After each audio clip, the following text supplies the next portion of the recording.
Welcome back. Now we unpack the 2025 Sanlam benchmark survey, looking into findings from some of the country's most comprehensive research on the retirement fund industry. The 2025 research spanned interviews with over 70 standalone funds, 168 participating employers in umbrella funds, and over 500 consumers. According to Sanlam, appetite for better financial guidance is strong, with 64% of members stating regular financial education is very important. Sanlam Umbrella Solutions' managing executive Nzwa Shoniwa joins us now with greater insight. Thank you so much for your time, Nzwa. Now, just to kick off the conversation, why is this survey important? We've been running this survey for 44 years now, and it's an industry-wide survey used mostly by our intermediaries. Yeah. Where we try and gauge exactly where the South African retirement landscape is and try and pick up on certain trends as it relates to actual benefits that employers or intermediaries are including in the employee value proposition, trends around death benefits, critical illness, as well as cancer-related claims also comes into the survey. So it's an industry-wide survey which is not just on Sanlam Umbrella Fund clients, but we actually get insights from clients across the board. Yeah, this is actually quite interesting that you've been running it for 44 years, really meaning that you have comprehensive information on the shape and the fluidity of the shape of the retirement industry. Just looking at the economic landscape at this point, how would then you describe the state of the South African retirement industry? And I guess let's firstly tackle it from the consumer side. Yeah, so what was quite clear from our results this year is that members are under pressure. Yeah. It was quite clear that members are struggling. They're looking for support, not just in managing debt, which came up, in a lot of the responses, but I think also in building financial resilience. Some of the stats that were shared by members was that 43% of members confirmed that they don't have an emergency fund. So, should they lose their job, or if anything hectic happens within their personal lives, they'll actually struggle. And another aspect that we track, which speaks to the dire straits that members are dealing with at the moment, is that 58% also confirmed that when they left their jobs last year, they used those withdrawal benefits to cover debt or living expenses. So it really shows you that from an income perspective, most of our members are struggling. Yeah, and it's actually quite interesting because I looked at, I think, the last paragraph of your note, and it actually says that if things are looking the way that they're looking and nothing changes, then the retirement age for South Africans could increase to 80 years. I don't want to be working at 80 years old, Nzwa. And I'm just wondering then, what are the biggest mistakes that you've seen when it comes to the members' retirement allocation decisions? You spoke about one where when people change their jobs, they take their money. And just, I guess, as a second part to that question, does the two-pot system then not complicate things in that regard? 100%. So, from our side, the biggest issue we're still facing in the industry is lack of preservation, which is what you rightfully mentioned. When people change jobs, they access their cash. Yeah. And two-pot was actually introduced to try and assist with preservation. I know a lot of the talk around two-pot was the access that people are going to have, 1 September 2024 and the 30,000.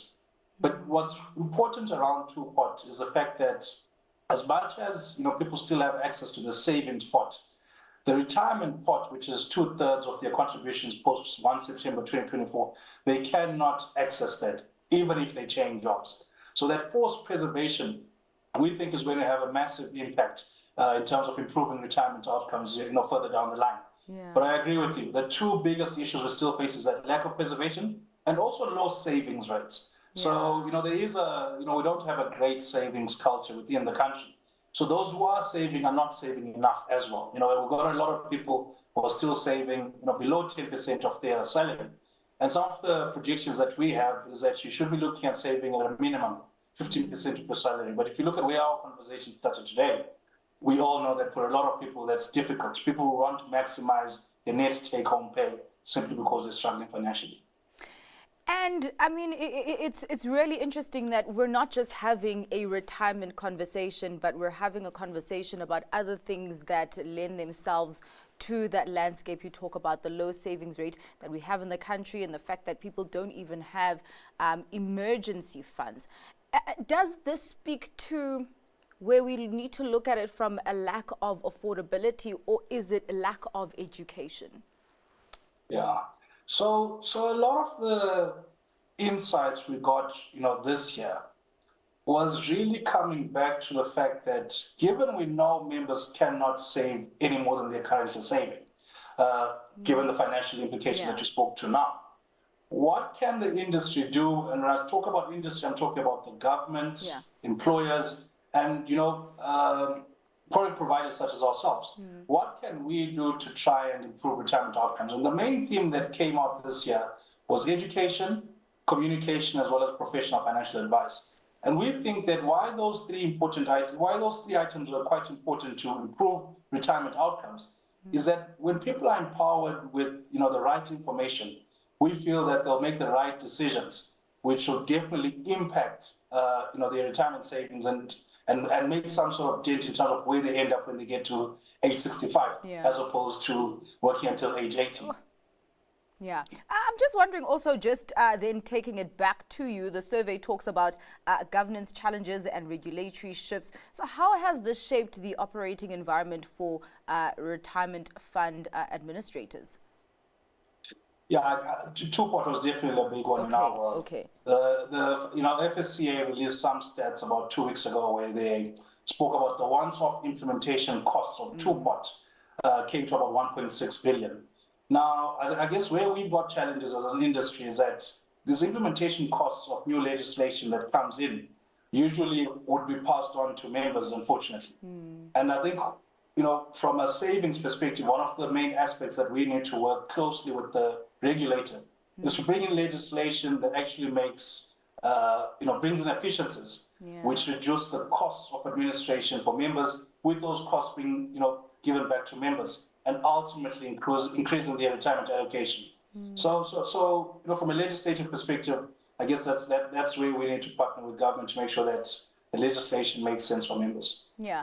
You also talk in your survey about the need to rebuild trust. Of course, you know the challenges, you know that they are structural headwinds that are affecting the industry, but now saying that we need to get to a point where we rebuild trust. In what context, and really what keys are important here to unlock the fruits of that goal?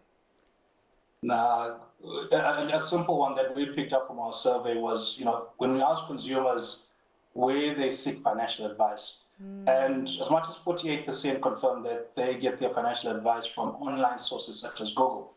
And for us, that's an alarming stat given the number of professional financial advisors that exist in our industry. And it probably speaks to the fact that a lot of consumers don't trust the advice that those professional financial advisors will give them. And not only from a advice perspective and where they're getting advice, I guess the other aspect that also came out from the survey is the number of people who have access to their two-pot savings. We went on a roadshow talking about the fact that those should be emergency savings, not for luxuries, but for actual emergencies. And as much as 36% confirmed accessing their two-pot savings. So again, is there trust in the information that we are delivering to consumers around the decisions they need to make? And that's where we feel that there's this gap that exists between ourselves as product providers, professional financial advisors, and consumers, members who are actually making these decisions. Should we be doing much more to make sure that we drive the right behavior? And how much then appetite is there for collaboration between stakeholders in this landscape, and how then would that filter through to members feeling that their journey is safe with you? I think the step that's been taken by the FSCA speaks to the willingness to collaborate with industry. 2 weeks ago, the FSCA released a 3-year plan on how they want to improve financial literacy, targeting SMEs, students, and vulnerable groups. So the release is called the Financial Education Plan. And I think what was clear in that plan is that the FSCA don't want to simply be seen as a regulator, but they actually want to be seen as a partner that's willing to engage and play their part in engaging vulnerable groups and making sure that the products and services that exist in our industry are simplified and there's better access for those people who've been left out of the retirement fund industry. So the right people are, I think, making the right moves and taking the first steps in terms of improving this situation that we're in. I think where we are now is, as an industry, we need to partner with the FSCA to see how we can better improve education as well as communication and make professional financial advice more accessible. Yeah, all right. Well, we do have to wrap up the conversation then, Nzwa, but thank you so much for enlightening us on this very, very important topic. Really appreciate your time. That was Nzwa Shoniwa, Managing Executive at Sanlam Umbrella Solutions.